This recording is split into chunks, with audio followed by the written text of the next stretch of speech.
إن الحمد لله نحمده ونستعينه ونستغفره ونعوذ بالله من شرور أنفسنا ومن سيئات أعمالنا من يهده الله فلا مضل له ومن يضلل فلا هادي له وأشهد أن لا إله إلا الله وحده لا شريك له وأشهد أن محمدا عبده ورسوله يا أيها الذين آمنوا اتقوا الله حق تقاته ولا تموتن إلا وأنتم مسلمون يا أيها الناس اتقوا ربكم الذي خلقكم من نفس واحدة وخلق منها زوجها وبث منهما رجالا كثيرا ونساء واتقوا الله الذي تساءلون به والأرحام إن الله كان عليكم رقيبا يا أيها الذين آمنوا اتقوا الله وقولوا قولا سديدا يصلح لكم أعمالكم ويغفر لكم ذنوبكم ومن يطع الله ورسوله فقد فاز فوزا عظيما وإن خير الكلام كلام الله وخير الهدي هدي محمد صلى الله عليه وسلم وإن شر الأمور محدثاتها وكل محدثة بدعة وكل بدعة ضلالة وكل ضلالة في النار أما بعد. Donc on commence aujourd'hui le cours numéro 14 dans l'explication du livre ou de la parole de l'imam Muhammad ibn Sirin Inna hadha al-ilma din fanzuru amman ta'khudhuna dinakum. Et aujourd'hui on commence une autre partie dans le livre, une autre section, et c'est le point numéro 4 dans le livre Shubuhatun wa Rudud, c'est-à-dire des shubuhat au sujet du ilm et de qui on le prend et les réfutations à ces shubuhat. Et donc vous allez voir maintenant comment le cheikh il clarifie certains points qui sont très très importants, et ce sont des shubuhat qu'on entend à notre époque et qu'on entend un peu partout. Donc si vous voulez, je vais commencer par vous lire quelques-unes des shubuhat, et après on va commencer la lecture du livre. Donc parmi les shubuhat que le cheikh il mentionne dans le livre, il dit لا يصلح أن يجلس الشباب إلى العلماء الكبار لأن طعام الكبار سم الصغار. Donc par exemple, la première shubha, c'est ils disent que c'est pas correct pour les jeunes de s'asseoir avec les grands ulama, parce que la nourriture des grands est le poison des petits. Ça c'est la première shubha. La deuxième, fulanun la yu'khadh minhu al-ilm li'annahu laysa min hay'ati kibar al-ulama. Donc une autre shubha, c'est certains qui disent par exemple un tel on ne prend pas de science de sa part parce que il ne fait pas partie du comité des grands savants. Shubha anna al-shaykh yu'athir alayhi al-shabab alladhina hawlahu. Une autre shubha que certains parmi les hizbiyin propagent, c'est de dire par exemple qu'un tel shaykh on ne prend pas de lui parce que les jeunes qui sont autour, les jeunes qui l'entourent ont l'influence. Les jeunes qui l'entourent l'influence. Une autre shubha, c'est fulanun salafi al-aqida haraki al-manhaj. Certains disent par exemple un tel, sa aqida est salafi, mais dans son manhaj, il suit la voie des harakiyin, il est haraki, les activistes, les gens qui suivent les mouvements, les tendances des harakiyin, comme les ikhwan et des gens de ces tendances-là. Ils font une distinction entre la aqida et le manhaj. Une autre shubha, c'est anna al-umma bihajatin ila du'at wa laysat bihajatin ila ulama. Donc ça c'est une autre shubha des gens qui disent que la umma a pas besoin de ulama à notre époque, on a besoin des du'at. Une autre shubha anna ad-du'at wal ulama al-mutasaddirina fi as-saha kulluhum salafiyun. Il y en a qui disent que par exemple une shubha, c'est que toutes les du'at et tous les ulama qui parlent maintenant sur le terrain de la da'wa sont tous des salafis, sont tous salafis. Ça c'est une autre shubha. Bon, ça c'est quelques-unes des shubhat, il y en a encore environ peut-être 8 ou 9 encore, Donc juste pour continuer, donc on va commencer à rentrer dans l'explication du cheikh au lieu de toutes les énumérer jusqu'à la fin puisque ça peut être long. Donc on va juste commencer. Le cheikh il commence premièrement à expliquer le terme shubuhat, qu'est-ce que ça signifie. Il dit لم يكتف أهل الباطل بنشر باطلهم بل قاموا بإثارة شبهات وشكوك في الحق وأهله نصرة لباطلهم وطعنا في أهل العلم السلفيين وهذا ديدن أهل الباطل في نصرتهم لباطلهم وذلك على وجهين الأول إيراد الشبهات والثاني مدافعة الحجة من غير حجة. Donc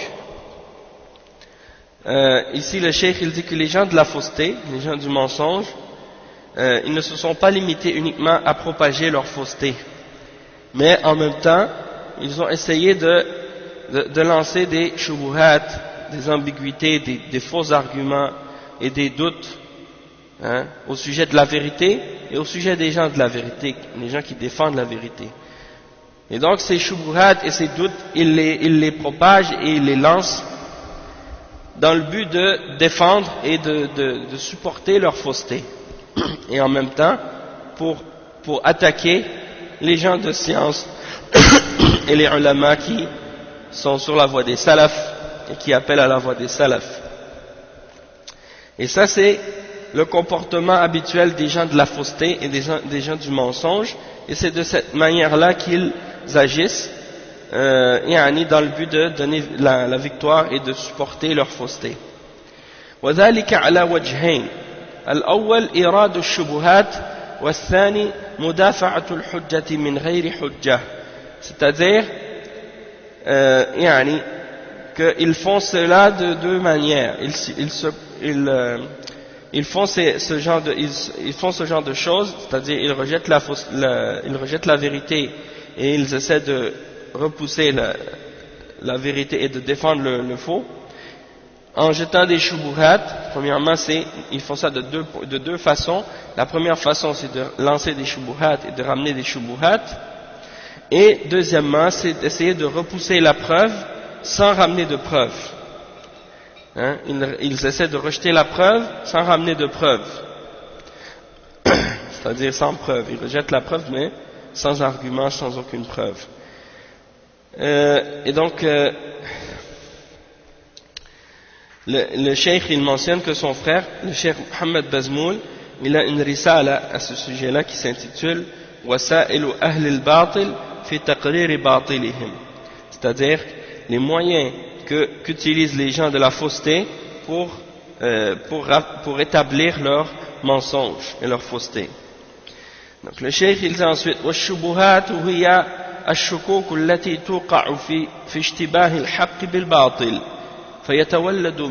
فيتولد عنها الحيرة والريبة. Ça c'est rapporté par, ou c'est l'explication qui est donnée par l'imam Ibn al-Qayyim al-Jawziyya dans Madarij al-Salikin quand il définit la signification du terme shubuhat. Premièrement, le mot shubuhat, c'est le pluriel du mot shubha. Le mot shubuhat, c'est le pluriel du mot shubha. Et le cheikh, il explique, l'imam Ibn al-Qayyim a dit que la shubha, c'est quoi? Ou les shubuhat au pluriel, c'est quoi? C'est les doutes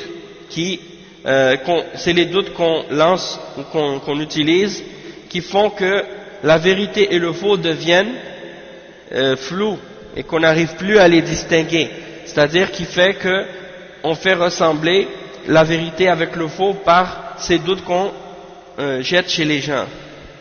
On essaie de les mélanger en faisant ressembler le faux, en essayant de faire ressembler la vérité à ce qui est faux. Et qu'est-ce qui en découle par conséquence? C'est la confusion et le doute.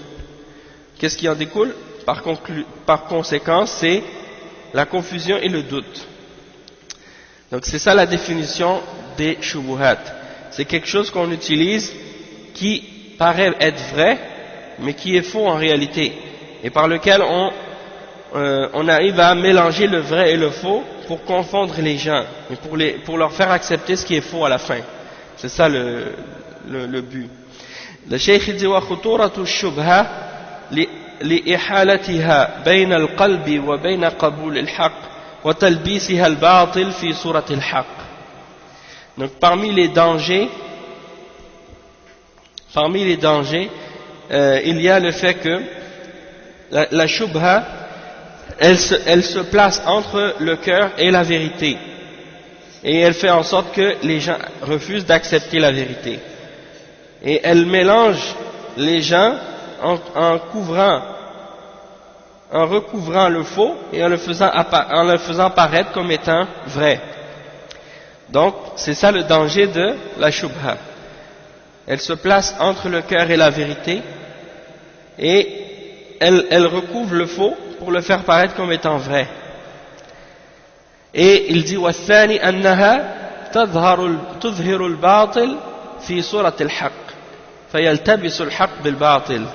Donc elle fait paraître le faux, elle donne à la fausseté une image de vérité, et donc la conclusion c'est que le vrai et le faux devient confus et mélangé, et on ne peut plus distinguer entre les deux.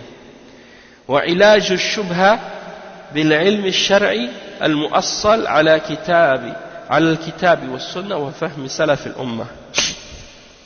Donc le cheikh il dit que le remède de la shubha c'est par la science de la sharia qui est bien établie selon le Coran et la Sunna et la compréhension des salaf as-salih. C'est seulement de cette manière-là qu'on peut guérir la shubha. Si on veut, donc on peut dire que la shubha c'est une sorte de maladie que les gens de bid'a et les gens de l'égarement et les kuffars essaient de jeter sur les gens. Et quand quelqu'un est atteint de cette maladie, il n'arrive plus à distinguer par la suite entre ce qui est vrai et faux, parce qu'on lui a mélangé la vérité avec le faux, de manière à ce qu'il ne soit plus capable de distinguer entre les deux. Et la seule façon de le guérir de cette maladie, c'est en clarifiant la vérité et le faux, en se basant sur une science qui est bien établie, sur le Coran et sur la Sunna et sur la compréhension des salaf de cette umma. Il dit وقال ابن القيم الجوزية الشبهة وارد يرد على القلب يحول بينه وبين انكشاف الحق له فمتى باشر القلب حقيقة العلم لم تؤثر تلك الشبهة فيه بل يقوى علمه ويقينه بردها ومعرفة بطلانها. ومتى لم يباشر حقيقة العلم بالحق قلبه قدحت فيه الشك بأول وهلة فإن تداركها وإلا تتابعت على قلبه أمثالها حتى يصير شاكا مرتابا.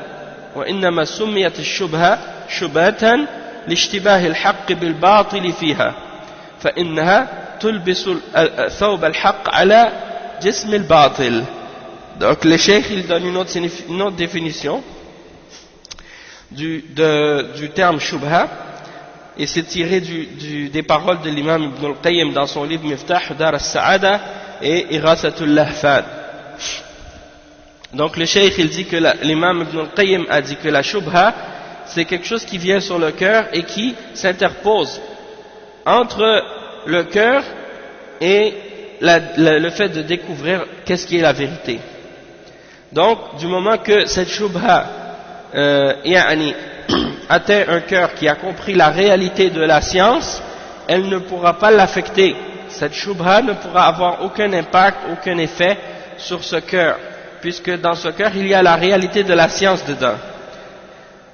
Et au contraire, donc cette shubha, lorsqu'elle atteint ce genre de cœur qui contient la réalité de la science, au lieu de le confondre et de le mélanger entre qu'est-ce qui est vrai et faux, elle va renforcer sa connaissance et renforcer sa certitude et réfuter cette shubha, et elle va découvrir et connaître en même temps la fausseté qu'elle contient. hein, la fausseté de cette shubha. Donc ça c'est important de comprendre que lorsque quelqu'un il a une science réelle et qu'il connaît réellement le Coran et la Sunna et qu'il a une bonne compréhension de cet islam et de cette religion, les shubuhat que les gens de bid'a vont lui lancer et que les gens de l'égarement vont lui jeter, elles ne vont pas être capables d'avoir l'impact sur lui ou d'effet sur lui. Mais le cheikh dit, mais lorsque cette shubha atteint un cœur qui n'a pas connu la réalité de la vérité, alors elle va jeter dans ce cœur un doute du premier coup. Et si cette personne arrive justement à se rattraper, à rattraper cette shubha et à la suivre pour la rejeter, donc là il sera épargné, il va être protégé contre cette shubha, mais sinon elle va rester dans son cœur et elle va faire en sorte que cette personne va devenir de plus en plus dans le doute et de plus en plus dans la confusion. Donc ça c'est qu'est-ce qui se passe lorsque une personne il est mis en face d'une shubha et qu'il n'a pas de science et qu'il n'a pas la réalité de la science et la connaissance de la réalité de qu'est-ce qui est vrai dans son cœur. Hein, il va être à la fin confus et mélangé et il risque même de s'égarer complètement par la suite à cause de cette shubha. وإنما سميت الشبهة شبهة لاشتباه الحق بالباطل فيها. Et juste avant de traduire la suite, j'écoutais les paroles du Cheikh Abdurrazzaq ibn Abdul Muhsin al-Abbad. Il expliquait quelque chose justement à ce sujet-là à propos de la shubha, et il disait que c'est étonnant à notre époque comment les gens ont ouvert leurs oreilles et leurs yeux et leur cœur à toutes les shubuhat, à un tel point que lorsque tu regardes et que tu observes les questions que posent les jeunes et que posent les tullab al-ilm, souvent les jeunes, les débutants dans la science, tu remarqueras que la majorité de leurs questions sont des shubuhat en réalité, et que c'est très rare qu'ils posent des questions sur la science. C'est très rare qu'ils posent des questions sur la science, c'est-à-dire sur des questions qui ont un lien direct avec la science, dans des questions de la religion. Souvent, la plupart du temps, ils posent des questions sur des shubuhat. Un tel il a dit ça, un tel il a raconté ça, est-ce que ça c'est vrai, hein? C'est ça la plupart des gens qu'est-ce qu'ils posent comme question aujourd'hui.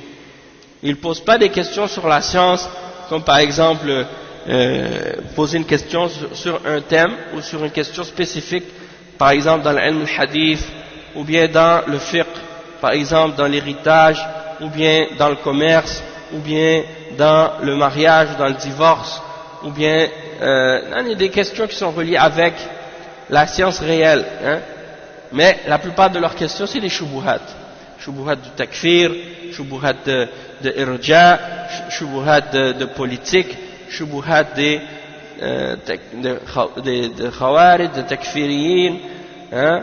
De toutes sortes de shubuhat de ce genre. Mais peu de questions sur la science. Donc ça y est, qu'est-ce que je voulais dire par rapport aux paroles de Cheikh Abdurrazzaq ibn Abdul Muhsin al-Abbad. Et on constate que ce qu'il a décrit, c'est la réalité de ce qui se passe parfois, surtout chez les jeunes, et surtout en Occident, on retrouve ça partout. Et quand on rentre dans les sites, dans les forums, ça on peut le constater aussi, c'est rempli de shubuhat. Donc ensuite il dit وإنما سميت الشبهة شبهة لاشتباه الحق بالباطل فيها فإنها تلبس ثوب الحق تلبس ثوب الحق على جسم الباطل. On appelle la shubha, on l'appelle uniquement shubha parce qu'il y a une ishtibah dedans. Donc on voit qu'il y a un lien dans le terme lui-même shubha, hein, ça vient de al-ishtibah, c'est-à-dire la ressemblance entre ce que font les gens c'est-à-dire la ressemblance que donnent ou qu'amènent les gens de bid'a entre la vérité et le faux. C'est-à-dire, ils essaient de mélanger le vrai et le faux, de sorte qu'ils font porter à la fausseté, au corps de la fausseté, le vêtement de la vérité. Donc tu vois en apparence que c'est quelque chose qui est vrai, alors qu'en dedans c'est la fausseté, c'est le mensonge. C'est comme quand on parle quand on a parlé par exemple des cours de Aqida, quand on parle d'al-asma wa sifat, on dit qu'on ne doit pas faire de tashbih. Tashbih et shubha c'est la même racine, ok? Et ça veut dire de faire ressembler. Hein? Donc ash-shubha et ash-shubuhat c'est la même signification en fait. C'est-à-dire que quelqu'un fait en sorte que la vérité et le faux se ressemblent à un tel point qu'on peut plus distinguer entre les deux. Et ensuite, il mentionne les paroles d'un autre parmi les ulama, c'est parmi les élèves ou les gens qui ont succédé à l'imam Muhammad ibn Abdul Wahhab, un parmi ce qu'on appelle, comment on appelle, ulama ad-da'wa de la da'wa salafiyya de l'Arabie Saoudite. Hein, qu'on appelle Sulayman bin Sahman, et je pense même qu'à une époque il y a quelques siècles après, peut-être un siècle après la mort du cheikh Mohammed ibn Abdul Wahhab, c'est lui qui était le mufti à l'époque. Sulayman bin Sahman, j'ai oublié la date exacte à laquelle il a été vivant, mais il a été parmi les ulama de la da'wa. Donc Sulayman bin Sahman, rahimahullah, il dit Al-ajab kullu al-ajab, mimman yusghi wa ya'khudh bi aqwali unas laysu bi ulama wa la qara'u ala ahad min al-mashayikh fayuhsinuna adh-dhanna bihim fima yaqulunahu wa yatalaqawnahu wa yusi'una adh-dhanna bi mashayikh ahli al-islam wa ulama'ihim alladhina hum a'lamu minhum bi kalami ahli al-'ilm wa laysa lahum gharadun fi an-nas illa هدايتهم وإرشادهم يعني إلا هدايتهم وإرشادهم إلى الحق الذي كان عليه رسول الله صلى الله عليه وسلم وأصحابه وسلف الأمة وأئمتها أما هؤلاء المتعالمون الجهال فكثير منهم خصوصا من لم يتخرج على العلماء منهم وإن دعوا الناس إلى الحق فإنما يدعون إلى أنفسهم ليصرفوا وجوه الناس إليهم طلبا للجاه والشرف والترأس على الناس فإذا سئلوا أفتوا بغير علم فضلوا وأضلوا. Donc le cheikh il mentionne les paroles du cheikh Sulayman bin Sahman dans Minhaj Ahl al-Ittiba'. Il dit que, et qu'est-ce qu'il décrit maintenant, c'est quelque chose qu'on a constaté même ici à notre époque, et c'est pour ça que on voit la grande compréhension de l'imam et du cheikh du cheikh Sulayman bin Sahman lorsqu'il explique. Il dit, c'est étonnant, hein, c'est un étonnement total quand on regarde comment des gens écoutent et prennent des paroles de personnes qui ne sont pas des ulama et qui n'ont même pas lu la science avec aucun parmi les mashayikh, et ils ont une bonne pensée d'eux, hein, dans ce qu'ils disent et dans ce qu'ils prennent d'eux, tandis qu'ils ont une mauvaise pensée et qu'ils pensent du mal des mashayikh de l'islam et des ulama et des ulama de l'islam, ceux qui sont plus savants que ceux de qui ils prennent, hein, des paroles des hommes de science, et qui n'ont d'autre intérêt chez les gens que de les guider et de les orienter vers la vérité sur laquelle était le messager d'Allah sallallahu alayhi wa sallam, de même que ses compagnons ainsi que les salafs de cette umma et ainsi que les imams de l'islam.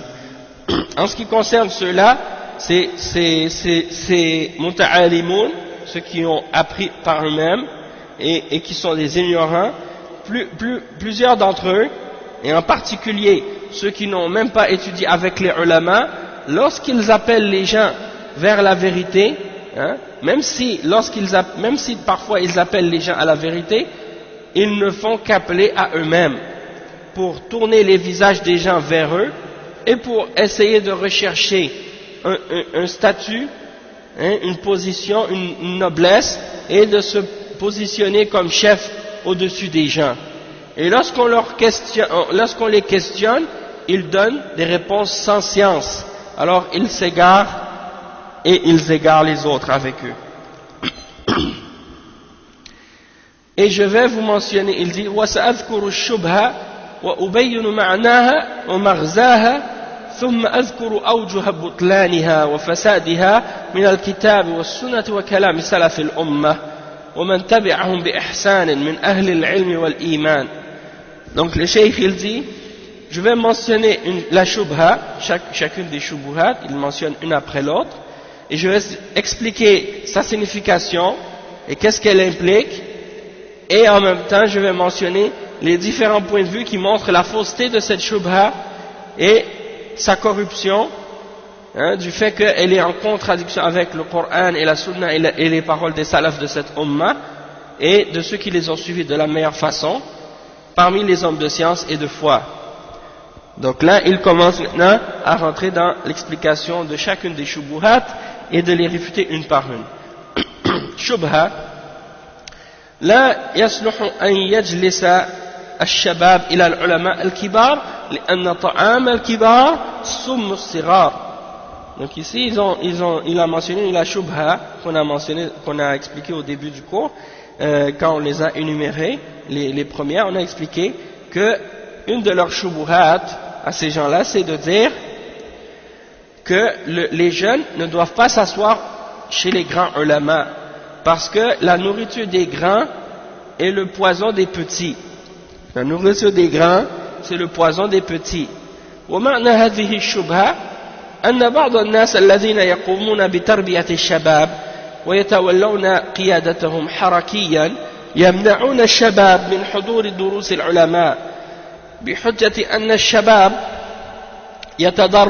يتضررون من المسائل العلمية الكبيرة التي يسمعونها من العلماء الكبار، كما يتضرر الطفل الصغير من طعام الكبير لعدم قدرته على هضمه. وهذه الشبهة باطلة من وجوه.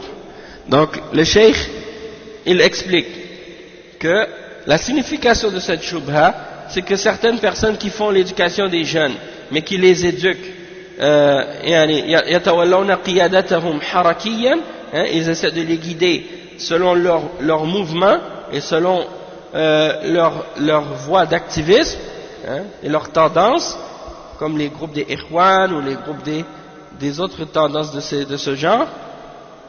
Ils empêchent les jeunes d'assister aux cours des ulama. Et l'excuse qu'ils utilisent pour les empêcher d'assister aux durus des ulama, c'est de leur dire que lorsque les jeunes assistent au cours des grands ulama, c'est-à-dire qu'il y a un tort qui va leur arriver, ou bien ils vont être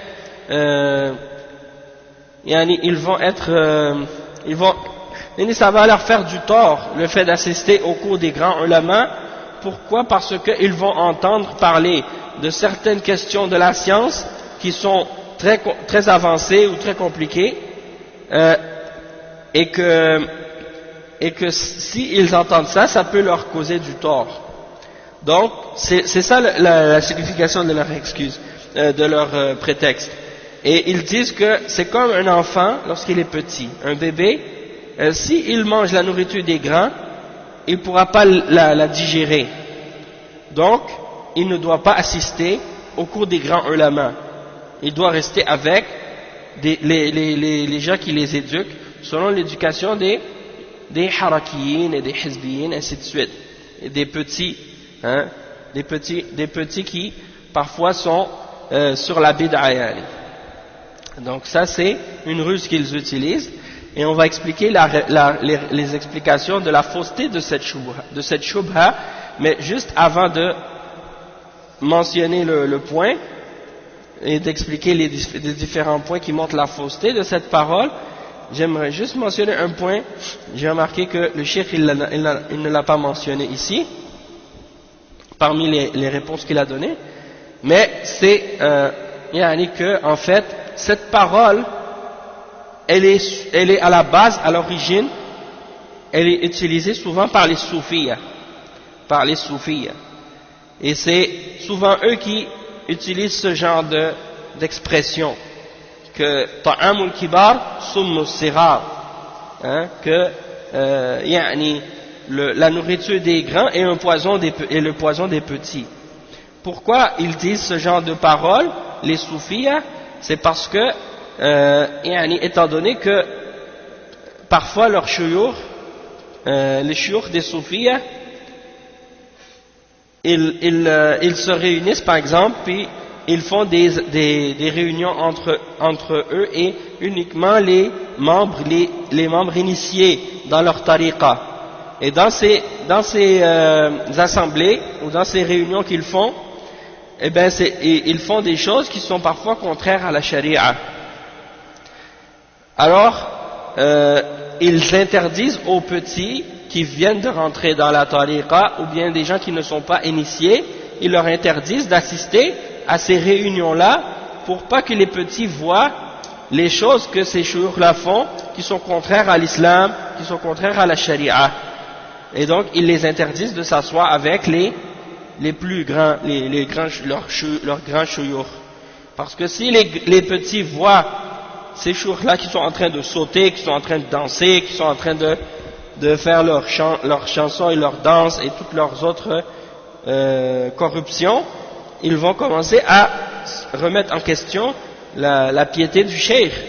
Et donc, ils attendent que le mourid soit initié complètement dans leur bid'a et qu'ils peuvent accepter de tout ce que le cheikh va dire et tout ce qu'il va faire.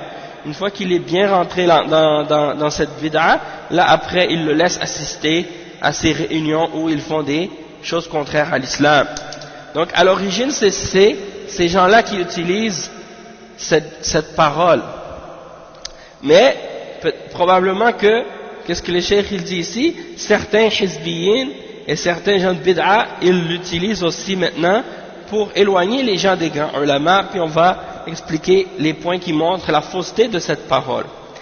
Il dit le cheikh وهذه الشبهة باطلة من وجوه الأول يقال تنزلا أيهما أولى أن يحضر الشباب عند أنصاف المتعلمين أو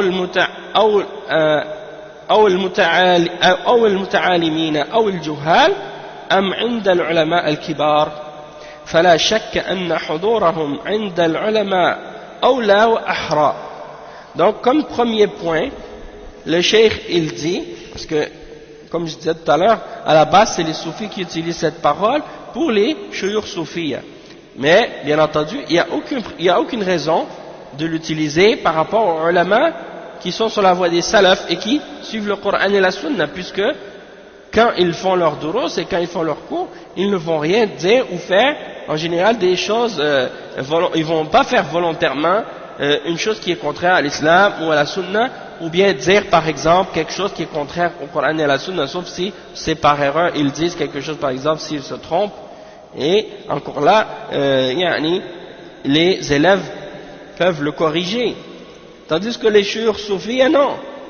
Ils font ces erreurs et ces choses-là devant les gens, devant les initiés, et personne ne peut le corriger. Et personne n'a le droit de le corriger. Parce que pour les soufis, ils croient qu'ils doivent obéir à leur cheikh d'une obéissance aveugle, comme le mort lorsqu'il se fait laver par celui qui lave le corps du mort. Donc il doit oublier sa volonté et il ne doit jamais douter du cheikh ou questionner le cheikh ou des choses de ce genre sur son comportement ou sur son attitude. Donc ici donc le cheikh il dit, si on suppose, comme premier point pour réfuter cette shubha, si on suppose que ils disent qu'on ne peut pas aller étudier chez les grands ulama parce que ce serait quelque chose qui pourrait nous faire du tort quand on est petit ou quand on est un débutant ou un jeune. Il dit qu'est-ce qui est meilleur?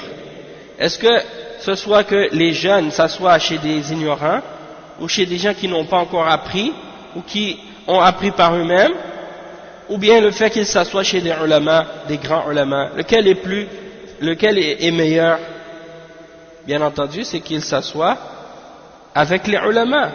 C'est mieux que de s'asseoir avec des ignorants ou bien avec des gens qui ont appris par eux-mêmes, peut-être qu'ils font des erreurs et qu'ils n'ont pas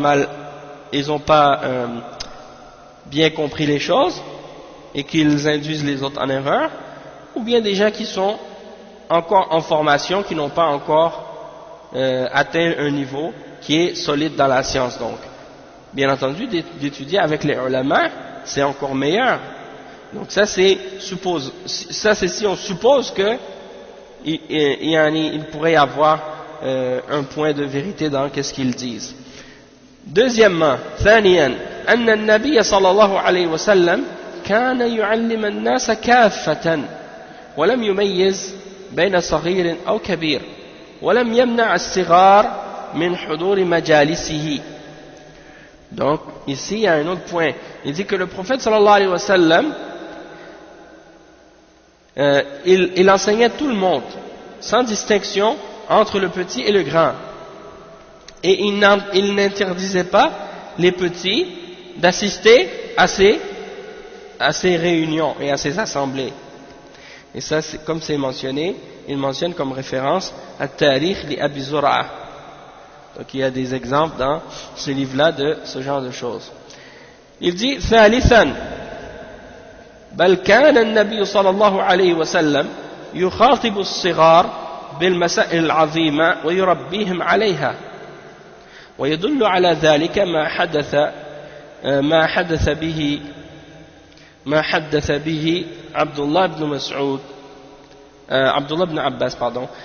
بن عباس أنه ركب خلف رسول الله صلى الله عليه وسلم يوما فقال له رسول الله صلى الله عليه وسلم يا غلام إني معلمك كلمات احفظ الله يحفظك احفظ الله تجده تجاهك وإذا سألت فلتسأل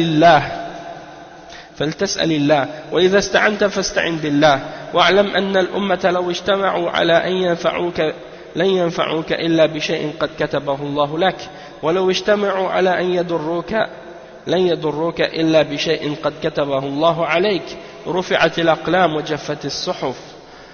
Donc le cheikh il dit que le prophète sallallahu alayhi wa sallam il s'adressait aux petits en mentionnant des grandes questions et des grands sujets, et il les éduquait et il les élevait sur ces questions-là.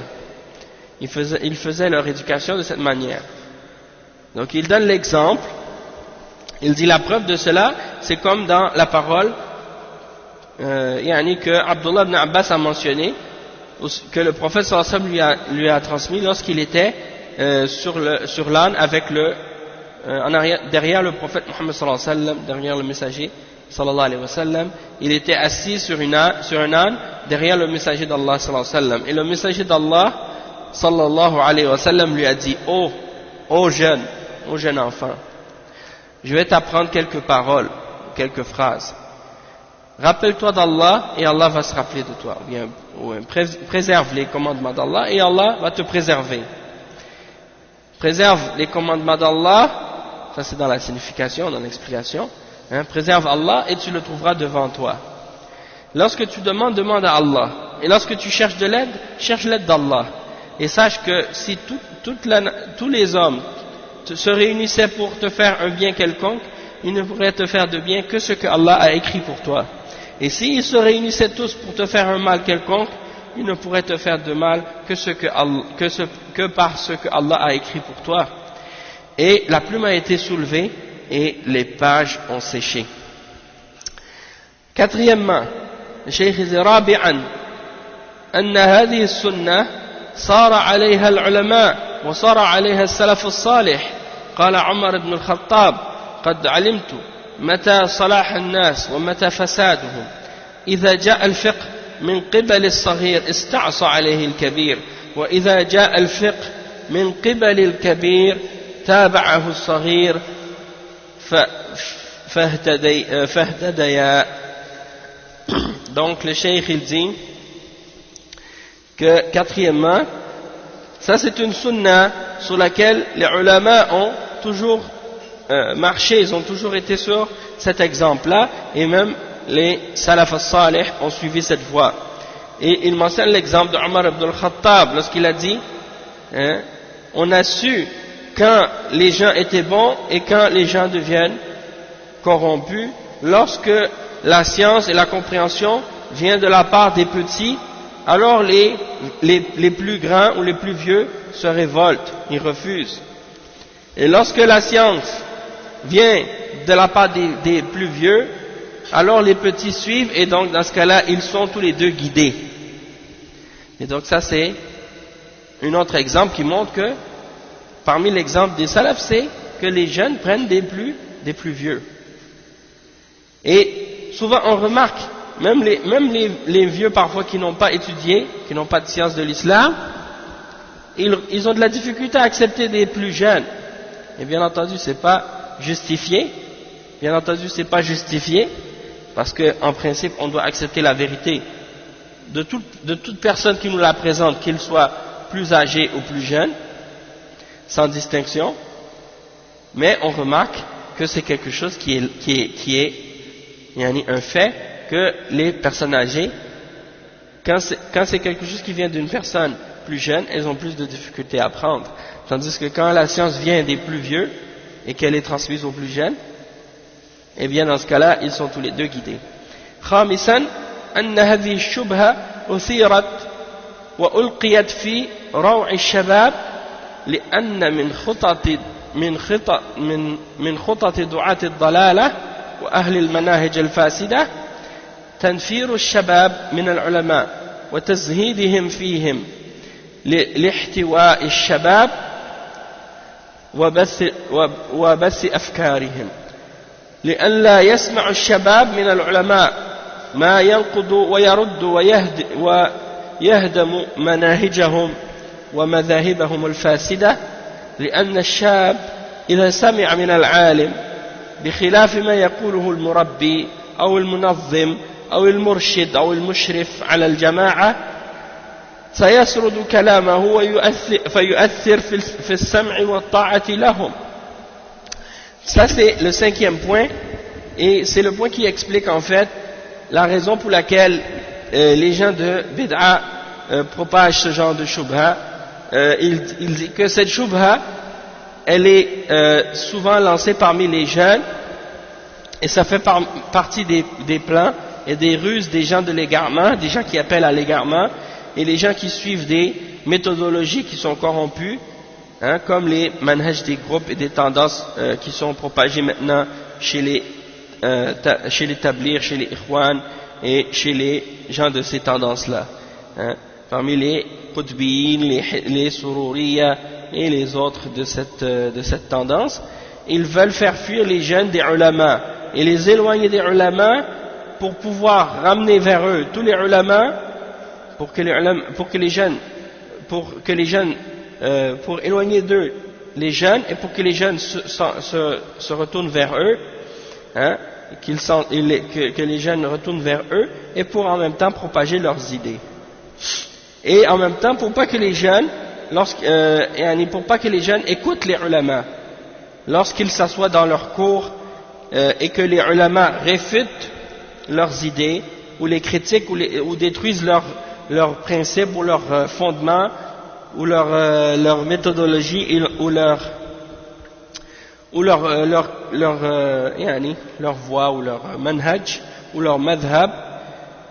Eh bien, le fait que les jeunes s'assoient auprès des ulama et des grands ulama, lorsqu'on pose des questions par exemple sur leur méthodologie ou sur leur manhaj ou sur les gens qu'ils suivent, les ulama les réfutent, les ulama clarifient leur fausseté, les ulama détruisent leur manhaj, et eux ils n'aiment pas ça, et donc ils veulent éloigner les ulama, ils veulent éloigner les jeunes d'écouter justement les ulama. Parce que le jeune, lorsqu'il entend de la part d'un savant une parole qui vient en contradiction avec ce que son éducateur ou son organisateur ou son guide, hein, ou son responsable dans son groupe ou dans sa jama'a est en train de dire, hein, eh bien automatiquement ça va avoir un impact et un effet sur son obéissance et sur son écoute de son guide ou de son responsable ou de son chef dans ce groupe qu'il suit, hein, parce qu'ils voient que les savants ils réfutent leurs paroles et expliquent que la vérité est en contradiction avec ce que leur chef ou leur groupe enseigne. Et donc, par conséquent, ils ne voudront plus les écouter et les obéir aveuglément. Et donc, ça, c'est quelque chose que les gens qui suivent les groupes détestent. Ils veulent que les gens les suivent et les obéissent aveuglément. Le Cheikh Al-Fawzan, il explique ça, et donc le Cheikh, il cite justement une parole du Cheikh Al-Fawzan à ce sujet-là. Il dit, قال الشيخ صالح الفوزان حفظه الله تعالى كم يحاول أعداء الإسلام وكم يحاول شياطين الإنس والجن أن يفصلوا بين الأمة وبين علمائها وأن يوقعوا العداوة بينهم من أجل أن يتمكن الأشرار من قيادة الأمة إلى الهلاك فليحذر فلنحذر من هذا ونقبل على طلب العلم من أهله العلماء ونسأل أهل العلم إذا أشكل علينا شيء في أمور ديننا وأمور دنيانا نسأل أهل العلم أهل البصيرة الذين يتكلمون عن علم ويفتون عن الدليل.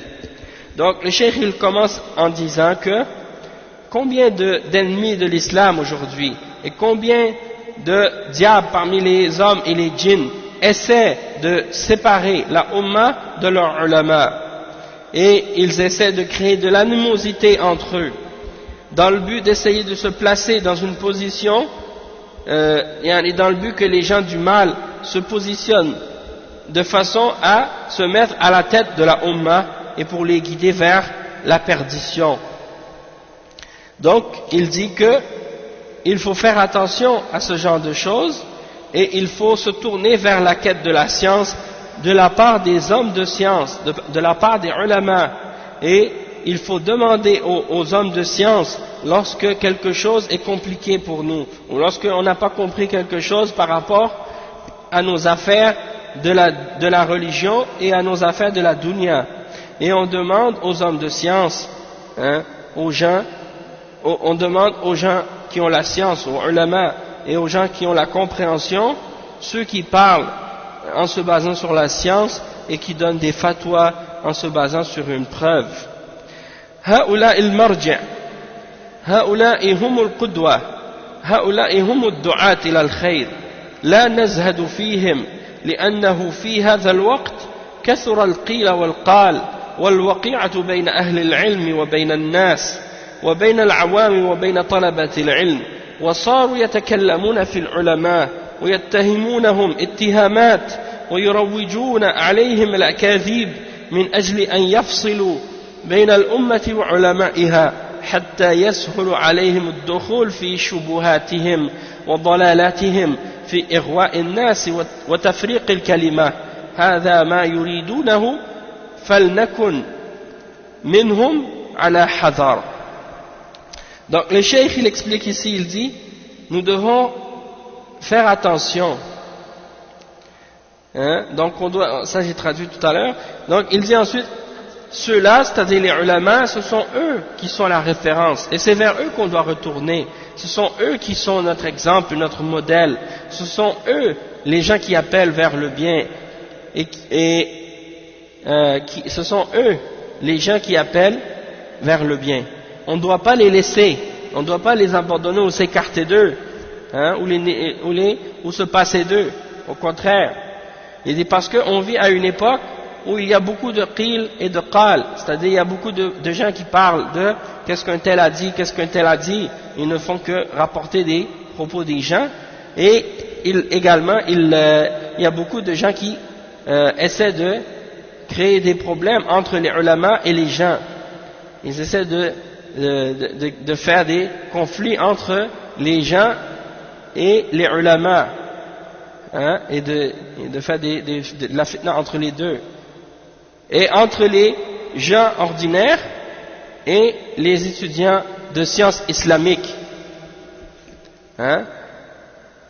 Et donc ils commencent à parler contre les ulama et ils accusent les ulama et ils propagent à leur sujet des faussetés et des mensonges dans le but de créer une séparation et de faire une séparation entre la Ummah et ses ulama, pour que par la suite il devienne plus facile pour eux de faire rentrer des shubuhat et des égarements chez les gens, et pour par la suite tromper les gens et diviser la parole des gens par la suite et les diviser. Et ça c'est ce qu'ils veulent, et donc nous devons faire attention et prendre nos précautions par rapport à ce genre de choses. Et cette parole, on la retrouve dans le volume 3 du livre Muhadarat fil Aqidati wa Da'wa du Cheikh Salih Al-Fawzan. Il y a une autre shubha aussi, et c'est la shubha suivante: Fulanun la yu'khadhu minhu al-ilm li'annahu laysa min hay'ati kibar al-ulama. Ça c'est une shubha qu'on retrouve actuellement de la part de certains qui ont des problèmes dans leur aqida ou dans leur manhaj parfois, et ils disent on ne doit pas prendre d'un tel parce qu'il ne fait pas partie du comité des grands savants. Ça c'est des exemples. Donc en utilisant cette shubha, ils arrivent à faire en sorte qu'ils écartent ceux qu'ils ne veulent pas. Ils écartent les gens des savants de qui ils ne veulent pas par exemple que les gens prennent de leur science, donc ils les éloignent en utilisant ce genre de shubha. Et le Cheikh Ahmed Bazmoul, hafizahullah, il clarifie ça. Il dit: ومعنى هذه الشبهة أن بعض أهل الباطل يرد الحق المخالف لمنهجهم الفاسد بحجة أن هذا العالم المتكلم ليس من هيئة كبار العلماء، ومقصودهم بذلك عدم قبول الحق الذي حذر منه ذاك العالم من باطلهم. Donc il dit que la signification de cette shubha, c'est qu'il y a certaines personnes qui sont sur la fausseté, ils rejettent la vérité qui est en contradiction avec leur manhaj qui est corrompu, et ils prennent comme argument que le savant qui a parlé à ce sujet-là ne fait pas partie du comité des grands savants. Et qu'est-ce qu'ils veulent dire par là? Leur objectif, c'est de ne pas accepter la vérité, de ne pas accepter la vérité au sujet de laquelle ce savant a mis en garde, dans le sens que, c'est-à-dire que le savant qui a mis en garde contre la personne, contre quelqu'un, et ils ne veulent pas que les gens acceptent cette parole de vérité à son sujet, alors ils utilisent cette excuse pour essayer de faire en sorte que les gens n'écoutent pas la mise en garde et que les gens acceptent leur fausseté, continuent à accepter leur fausseté et leurs mensonges. Parce que les ulama qui parfois ont clarifié leurs paroles et ont montré la fausseté de ce qu'ils enseignent, puisque ils veulent pas que les gens les écoutent, ils utilisent ça comme prétexte.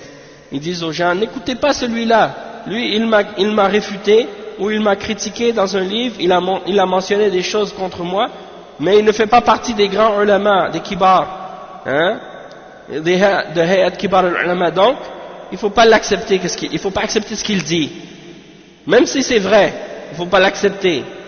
Donc ça c'est grave, c'est comme si on repousse les gens de la vérité et on utilise comme prétexte ce genre de faux arguments. Donc le cheikh il répond à ça, il dit: هذه الشبهة باطلة من وجوه. الأول الأصل أن الكلام يقبل لموافقته للحق ويرد لمخالفته للحق، لا لأنه قول فلان أو فلان. وقد قرر أهل العلم قاعدة: الحق لا يعرف بالرجال، اعرف الحق تعرف أهله. Donc, il dit que cette parole, cette shubha, elle est fausse de plusieurs points de vue. Premièrement, à la base, une parole doit être acceptée parce qu'elle est en accord avec la vérité. Parce qu'elle est en accord avec la vérité. Et elle est rejetée si elle est en contradiction avec la vérité. et non pas parce que c'est la parole d'un tel ou d'un tel, comme cela a été établi par les ulama comme étant une règle dans la religion, que la vérité, on ne la reconnaît pas par les hommes, mais plutôt le contraire, on reconnaît les hommes par la vérité. Et également, i'rif al-haq, ta'rifu ahla, c'est-à-dire apprends ce qu'est la vérité, et comme ça tu vas reconnaître qui sont les gens qui sont sur la vérité. Hein? C'est pas par les gens que tu vas reconnaître la vérité, mais c'est par la vérité que tu vas reconnaître les gens qui sont sur la vérité. Hein? ثانيا الثاني أن هيئة كبار العلماء جهة محترمة ولها مكانتها العلمية، ولكن العلم ليس مختصا بهيئة كبار العلماء فقط، بل كل من اتصف بصفات أهل العلم فإنه أهل لأخذ العلم منه، سواء كان من هيئة كبار العلماء أم من غيرهم. ولو قال القائل فلان ليس من أهل العلم ولم يلتقى على أيدي العلماء، ولو قال قائل فلان ليس من أهل العلم ولم يلتقى العلم على أيدي العلماء وليس معروفا عندهم فلا يؤخذ عنه العلم لأصاب الحق. Donc le cheikh il dit deuxièmement que le comité des grands savants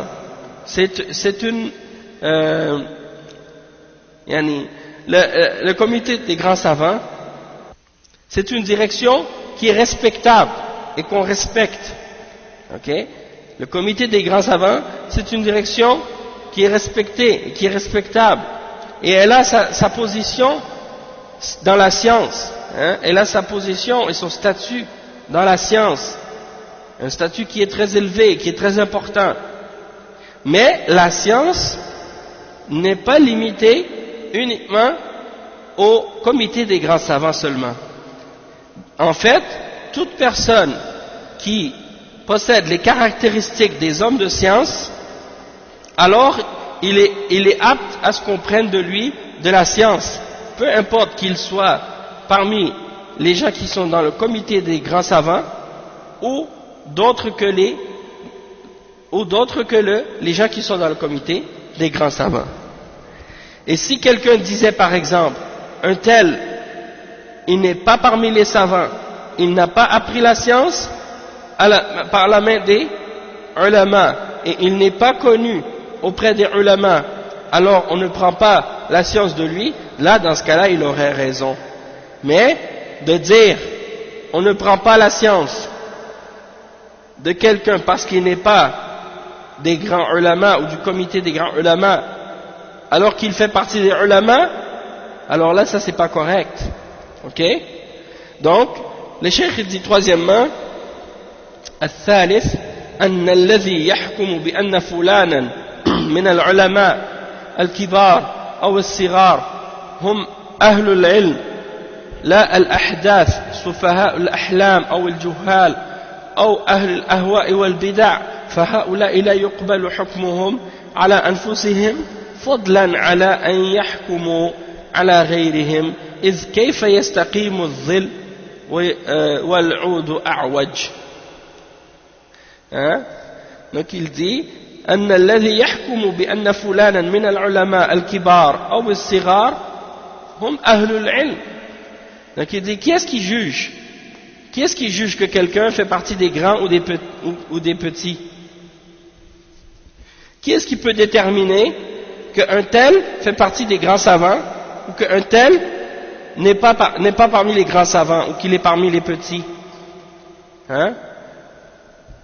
Et qui peut désigner ou qui peut juger qu'un tel fait partie des ulama et qu'il ne fait pas partie des jeunes faibles d'esprit, des ignorants ou des gens de bid'a et des gens de passion? C'est les ulama.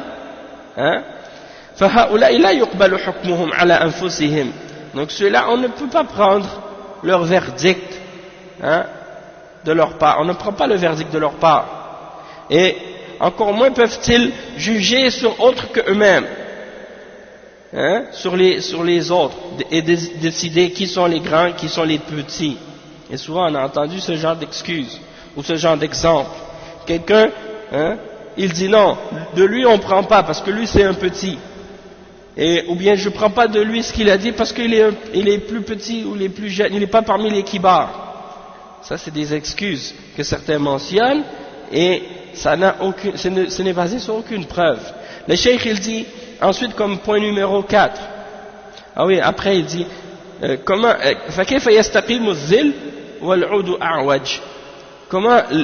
l'ombre pourrait-elle être droite lorsque le bâton est crochu, hein? Donc c'est comme une sorte de proverbe, en fait, une sorte de parabole qu'on dit. Si le bâton il est croche, l'ombre elle ne peut pas être droite, hein? Donc ça c'est comme une sorte de proverbe. Après le cheikh il dit الرابع أن العالم المتمسك بالكتاب والسنة على فهم سلف الأمة هو كبير بهذا العلم كبير بهذا المنهج لا لذات هذا العالم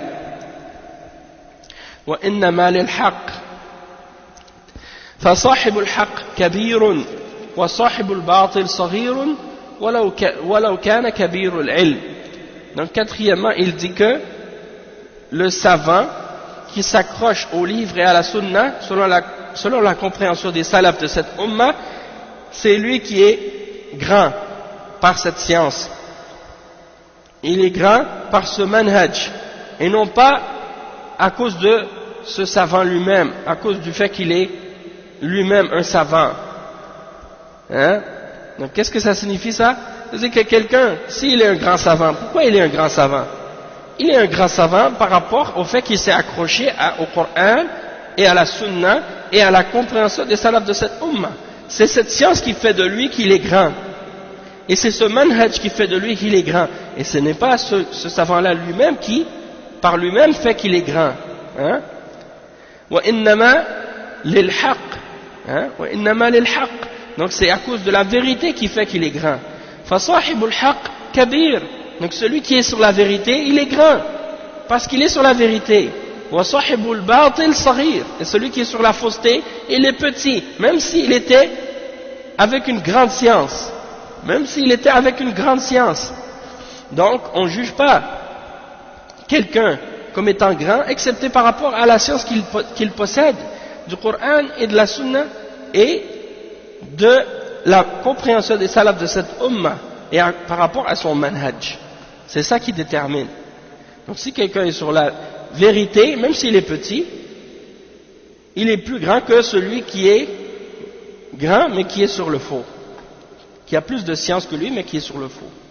Donc ça veut dire que quelqu'un, par exemple, quelqu'un qui a moins de science, il peut réfuter quelqu'un ou clarifier à quelqu'un une erreur qu'il a faite dans quelque chose, même si cette personne-là a moins de science. C'est-à-dire si quelqu'un il a moins de science et que l'autre il a plus de science que lui, si dans un point il a compris et il a eu la connaissance correcte à ce sujet-là, il est capable de réfuter celui qui a plus de science que lui, mais qui s'est trompé ou qui est sur une fausseté dans une question en particulier.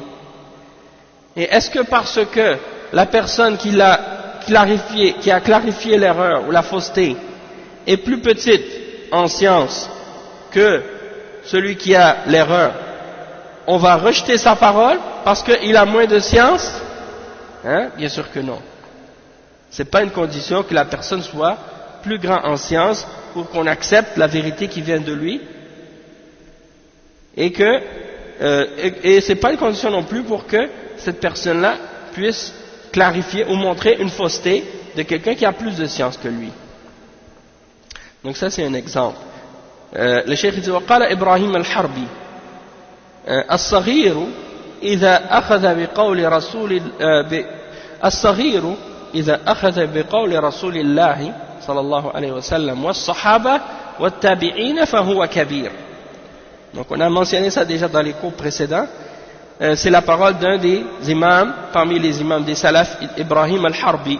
Il dit que le petit, lorsqu'il prend de la parole du messager sallallahu alayhi wa sallam et des sahaba et des tabi'in, alors dans ce cas-là, il est grand. Dans ce cas-là, il est grand. قال البربهاري اعلم أن العلم ليس بكثرة الرواية اعلم أن العلم ليس بكثرة الرواية والكتب وإنما العالم من اتبع العلم والسنن وإن كان قليل العلم والكتب ومن خالف الكتاب والسنة فهو صاحب بدعة وإن كان كثير العلم والكتب. Donc ça c'est rapporté dans Sharh al-Sunnah, on l'a déjà cité déjà. Le Cheikh, il mentionne donc les paroles de l'imam al-Barbahari. Il dit sache